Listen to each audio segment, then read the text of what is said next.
What do you think, what does reform look like? You described some of the things that, are particularly problems. I guess to some extent the reform is just stop doing that.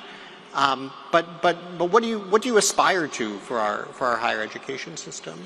I'd say a few things. I mean, one, most obviously, is why don't you just follow the civil rights laws of the country? Like, that's a very easy thing to do, and that nearly every elite university in the country is explicitly not doing.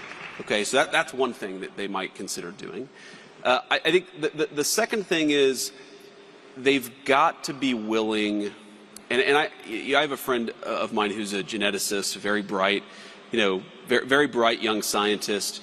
We have got to have a scientific community that is more open to unacceptable inquiry and that actually encourages bright young minds to go wherever the truth leads them. And I think that's where the universities have become almost quasi-theocratic or quasi-totalitarian societies. I mean, the way that I think about this is, I don't know what the voting, the voting in the 2024 election of Harvard University's faculty was. Okay, my guess is that at least 90% and probably 95% of them voted for Kamala Harris, right?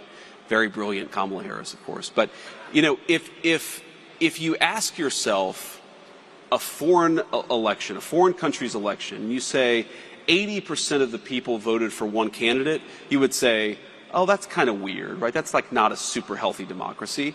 If you said, oh, 95% of people voted for one party's candidate, you would say that's North Korea. Right, that's totalitarian. That is impossible in a true place of free exchange for that to happen. And so I think the ideological diversity of these universities has to get much better. And I think that if that got better, if you actually had a place where people were open to debating these things and weren't terrified they were going to lose their job for saying something that was a little bit outside the Overton window, then I think the science would get better, the reproducibility would get better, the quality of the institution would be so much better. And that's what I want, because we need high-quality universities. Right now the problem is we don't have them. Absolutely.